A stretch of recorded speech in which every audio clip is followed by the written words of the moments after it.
पहिली महत्त्वाची बातमी या सेगमेंटमधली, बीड जिल्ह्याचा पालकमंत्री कोण होणार? धनंजय मुंडे मंत्रिपदावर तरी राहतील का?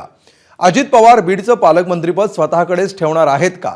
भाजपचे आमदार वेगवेगळी भूमिका का घेत आहेत? धनंजय मुंडेंवरून राष्ट्रवादी पक्ष धर्मसंकटात सापडलाय का? एकमेकात गुंतलेले असे अनेक प्रश्न आहेत आणि त्यावरच आधारलेला आहे आजचा हा आपला स्पेशल रिपोर्ट.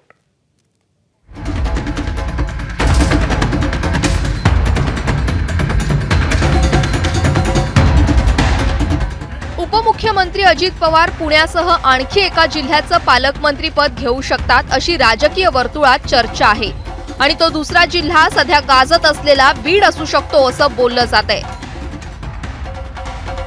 महायुतीत पुणे आणि बीड जिल्ह्याचं पालकमंत्रीपद राष्ट्रवादी काँग्रेस पक्षाकडे आहे.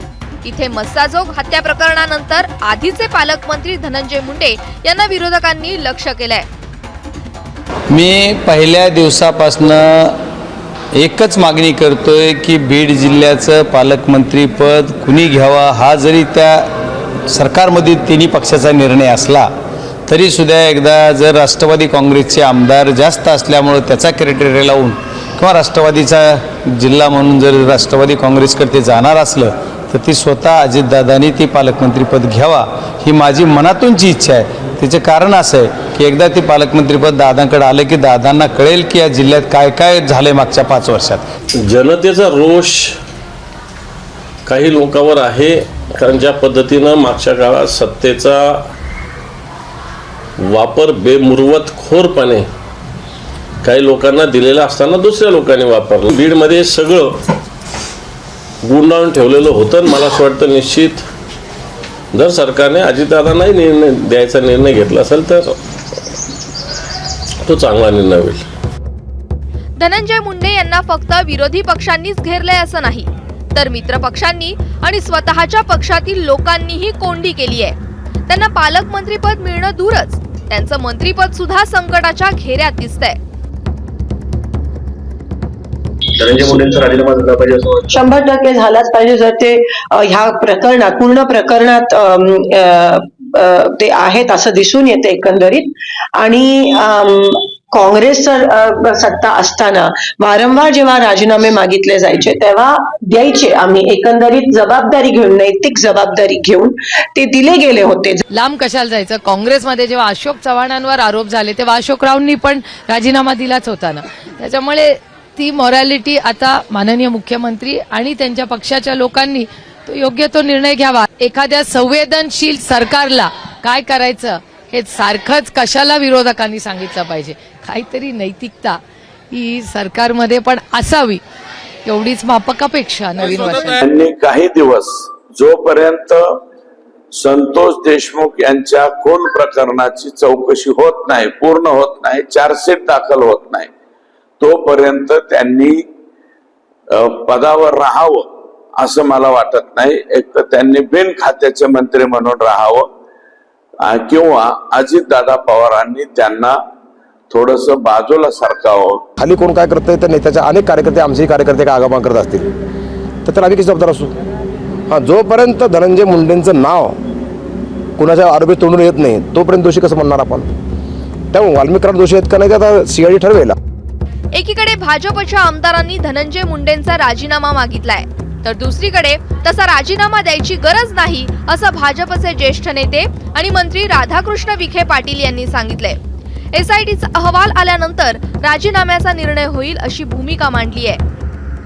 कोणी राजीनामा मागितला म्हणून दिला पाहिजे असं नाही आहे. सत्य काय आहे, वास्तव काय आहे म्हणून तो एसआयटी नेमली ना. IG रँकच्या एक वरिष्ठ अधिकाऱ्याची एसआयटी 10 अधिकाऱ्यांची नेमलेली आहे.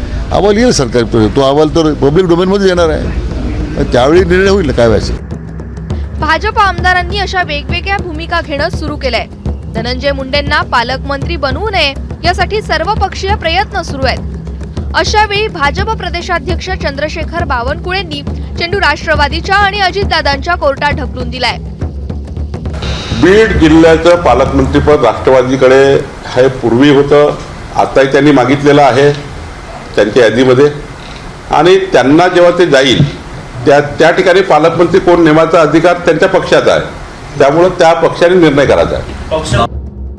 धनंजय मुंडेंच्या पालकमंत्री पदाबाबतचा निर्णय अजित पवार आणि राष्ट्रवादीच्या ज्येष्ठ नेत्यांवर सोडलाय. हा तपास CID कडे दिलेला आहे.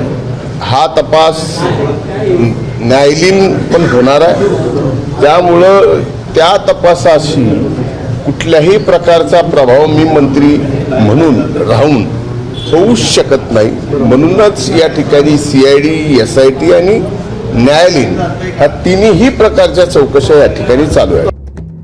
अजित पवार मुंबईत दाखल झाल्यानंतर पालकमंत्री पदाबाबत अंतिम निर्णय होईल आणि त्यानंतर पक्षाची पालकमंत्री पदाची यादी महायुतीच्या समन्वयकांकडे दिली जाईल, अशी माहिती प्रदेशाध्यक्ष सुनील तटकरे यांनी दिली आहे. पालकमंत्र्यांचा निर्णय मुख्यमंत्री आणि दोन्ही उपमुख्यमंत्री एकत्रितपणाने बसून लवकरात लवकर घेतील. माझ्या माहितीप्रमाणे 2-3 दिवसामध्ये पालकमंत्र्यांचा निर्णय त्यांच्या स्तरावरती त्या ठिकाणी होईल. ते तिघे जो निर्णय पक्षाचे प्रमुख या नात्याने जो घेतील तो सर्वच घटक पक्षाला मान्य असेल. सखोल चौकशी व्हायला पाहिजे आणि कोणावर आरोप करणं हे पण चुकीचं आहे. जर आपल्याजवळ काही प्रूफ नसेल तर आरोप करणंही चुकीचं आहे. चौकशी चालू आहे, सर्व काही आहे. जे कोणी ज्यांच्यावर संशय होता त्यांनी सरेंडर पण केलेलं आहे. म्हणून माझं मत आहे की कुठल्याही नेत्याला जोडणं हे काही योग्य नाही आहे. 15 डिसेंबरच्या मंत्रिमंडळ विस्तारात धनंजय मुंडे यांचा समावेश होणार की नाही यावरून शेवटपर्यंत सस्पेन्स होता. आता मस्साजोग प्रकरणामुळे पालकमंत्री पदावरून सस्पेन्स आहे.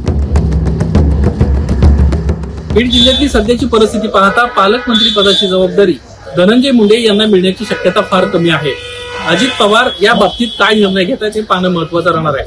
राजकीय वर्तुळात अशी देखील एक चर्चा आहे की कदाचित भाजपला या ठिकाणची जबाबदारी दिली जाऊ शकते. मात्र सूत्रांच्या माहितीनुसार अजित पवार अधिकची गुंतागुंत न वाढवता SIT चौकशी जोपर्यंत पूर्ण होत नाही तोपर्यंत पालकमंत्री पदाची जबाबदारी आपल्याकडे ठेवतील, अशा पद्धतीची माहिती आहे. निलेश बुदावले, ABP माझा, मुंबई. ABP माझा, उघडा डोळे बघा नीट.